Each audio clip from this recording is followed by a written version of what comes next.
जुनून जुनून जुनून।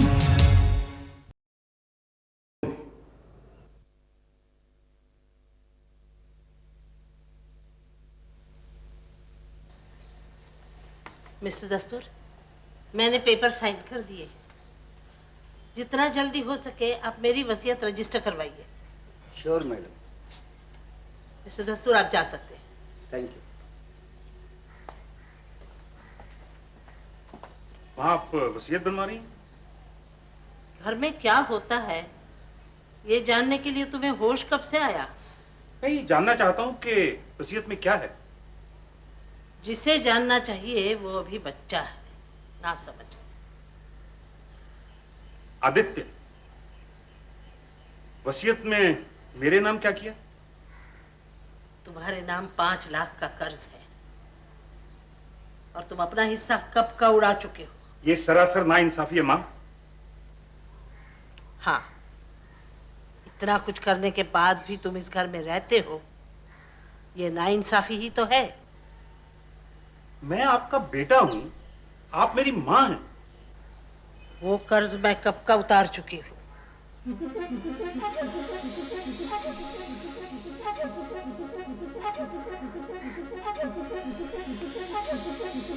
भाभी, मेरे साथ बहुत बड़ी नाइंसाफी हो रही है।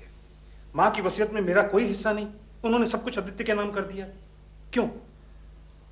मैंने तो माँ जी से नहीं कहा था कि वो अपनी वसीयत आदित्य के नाम कर दे। लेकिन भाभी, आप और भैया मां को समझा तो सकते हैं कि वो मुझे मेरा अधिकार ना देकर एक बहुत बड़ी गलती कर रही हैं। तुम अपना अधिकार बताओ, मैं माँ जी को समझा दूंगी। ओह, तो भाभी आप भी ये समझ रही हैं कि मुझे मेरा हिस्सा मिल चुका है जिसे मैंने उड़ा दिया। भाभी यकीन मानिए, मैं कसम से कहता हूं कि रंगून में उन पैसों से मैंने एक बहुत बड़ा कारोबार फैलाया था, लेकिन जंग की तबाही की वजह से मैं पैसे को मोहताज हो गया हूं। मैं क्या करूं भाभी? मनमोहन, रंगून में तुम्हारा जो भी कारोबार है या था, उसका कोई सबूत है तुम्हारे पास? हो तो बताओ। झूठे पेपर्स लाओ, झूठी गवाहियां लाओ, मगर लाओ। अनु, तुम्हें कितनी बार कहा है कि जब आदित्य होमवर्क कर रहा हो उसे डिस्टर्ब नहीं करना चाहिए।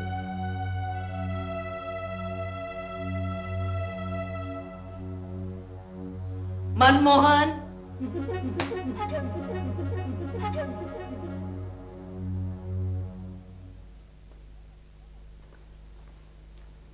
क्या बात है बेटा? दादी जी, चाचा आपसे नाराज क्यों है?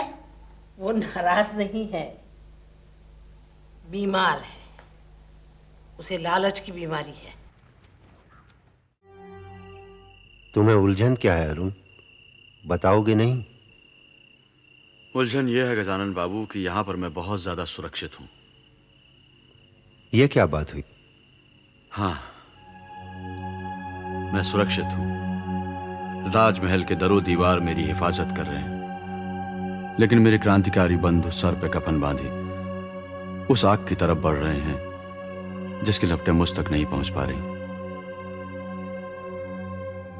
मेरी सुरक्षा मुझे अपने मकसद से बहुत दूर ले आई है, और ये कोई अच्छी बात नहीं है। तुम्हें यहां भी मौका मिलेगा जागृति फैलाने का। यहां के लोग जियाले हैं, तुम उन्हें रास्ता दिखाओ, उनके मार्गदर्शक बनो। यह सब करने में बहुत समय लगेगा और मुझे यहां से जाने की जल्दी है। क्यों? क्योंकि फिरंगियों का दायरा तंग होता जा रहा है। मेरे कारण राजा साहब और उनका परिवार किसी मुसीबत में न फंस जाए। क्या करोगे? कुछ तो करना होगा।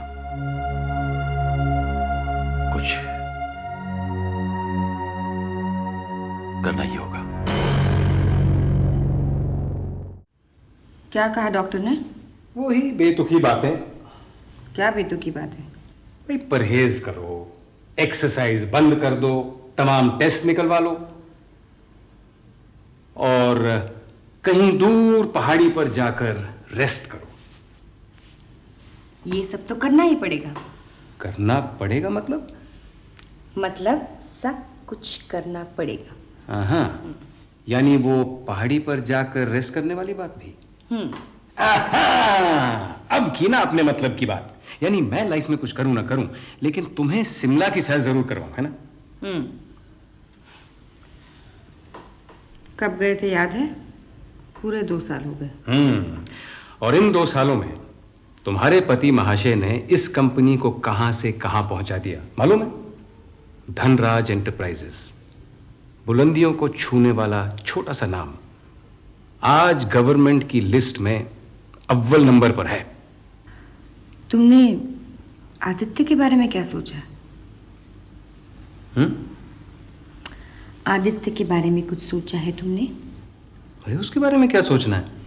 एक खूबसूरत सी लड़की ले आओ, उसकी शादी करा देते हैं। क्यों? 10 साल के बच्चे की शादी? और नहीं तो क्या। जब तक आदित्य बड़ा होगा मैं जिंदा थोड़ी रहूंगा। अरे ये क्या कर रही हो? ऐसी गंदी बातें क्यों करते हो तुम? सच कह रहा हूं। थोड़ा और जी लूं, थोड़ा और कमा लूं, फिर सब तुम्हें सौंप के राम नाम सत्य है। कहां जा रही हो? मैं तुम्हारे पहले ही मर जाऊंगी। अब गंदी बातें कौन कर रहा है? तुम्हारे बगैर तो मैं जी ही नहीं सकूंगी कभी। अच्छा, और आदित्य की परवरिश कौन करेगा? मुझे नहीं मालूम।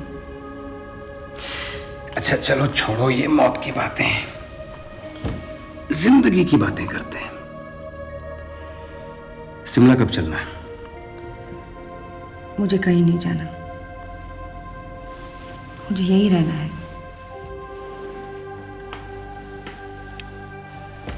तुम्हारे पास, बिल्कुल पास। अनु, मेरे दिल की धड़कन सुन रही हो? धक धक कर रहा है। कह रहा है अनु, अनु, अनु, अनु। चंद्र ग्रहण और सूर्य ग्रहण। समझाइए। जब पृथ्वी और सूर्य के बीच में चंद्रमा आ जाता है तो सूर्य छुप जाता है, तो इसे कहते हैं सूर्य ग्रहण। समझ गए ना? हाँ। तो इसी तरह चंद्र ग्रहण के बारे में भी समझ लीजिए। मास्टर जी हम समझ गए। बताइए। जब पृथ्वी और चंद्रमा के बीच में सूरज आ जाता है तो उसे चंद्र ग्रहण कहते हैं। नहीं राजकुमार, सूर्य तो बहुत दूर है और उसकी ही रोशनी से तो चांद चमकता है। फिर आप बताइए मास्टर जी।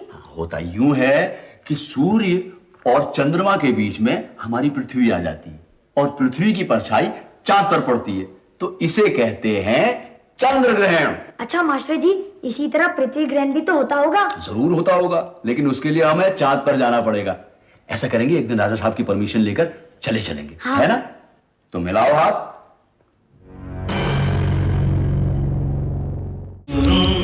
जुनून